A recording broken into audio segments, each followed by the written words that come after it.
রাজধানীর ঐতিহ্যবাহী হোসাইনি দালান ইমামবাড়া থেকে তাজিয়া মিছিল বের হয়েছে। এই মুহূর্তে মিছিলটি রয়েছে আজিমপুরে। সেখান থেকে সরাসরি যুক্ত হচ্ছেন সহকর্মী ফেরদৌস রহমান। ফেরদৌস, তাজিয়া মিছিল থেকে বিস্তারিত জানাবেন। আশুরার দিন আজকে এটি পুরানো ঢাকায় বিভিন্নভাবে অর্থাৎ সারা বিশ্বে এই আশুরার দিনটি পালিত হয় পবিত্র একটি দিন হিসেবে। অনেকে রোজা রাখেন, নফল রোজা রাখা হয় আশুরার দুই দিনের। আর যারা শিয়া ধর্মাবলম্বী অর্থাৎ শিয়া মতবাদে যারা বিশ্বাসী তারা এই আশুরার দিনে তাজিয়া মিছিল বের করেন, যেটি পুরনো ঢাকার ইমামবাড়া হোসনি দালান থেকে বের হয়।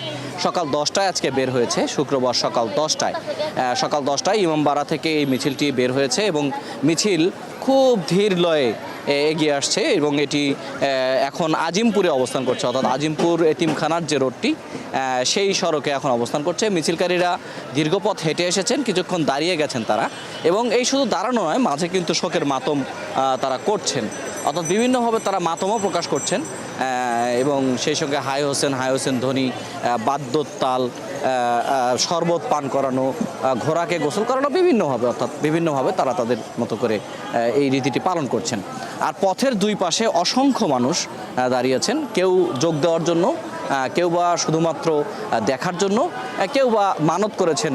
এই আশুরার তাজিয়া মিছিল উপলক্ষে অনেকে মানত রাখেন, সেই মানতের জিনিসগুলো দান করার জন্য টাকা পয়সা দেন অনেকে জ্যান্ত বিভিন্ন প্রাণী, মুরগি, কবুতর, বিভিন্ন প্রাণী তারা দেন এবং তারা তাদের বিশ্বাস করেন এটা যে তারা যে নিয়ত করে এটি করেছেন সেটি তাদের পূরণ হবে। এটা পুরোপুরি একটা বিশ্বাস। তার বাইরে যারা এই শিয়া মতাবলম্বীদের যারা নেতা, যারা ইমামবাড়ার সাথে যুক্ত, ইমামবাড়ার আহ্বায়ক NM ফিরোজ ওনার নাম, তারা বলছেন যে কারবালার আসলে মূল চেতনাটা হলো যে অন্যায়ের কাছে মাথা নত না করা, মিথ্যার কাছে মাথা নত না করা। যেটি তারা বলছেন ইমাম হোসেন যে জন্য প্রাণ দিয়েছেন সেটি হলো তিনি অন্যায়ের সঙ্গে আপোষ করতে চাননি, তিনি অবিচারের সঙ্গে আপোষ করতে চাননি। তো সেটাই হচ্ছে তাদের মূল চেতনা, সেটা তারা ধারণ করে এই তাজিয়া মিছিলটি শিয়া মতাবলম্বী মুসলমান যারা তারা করে থাকেন।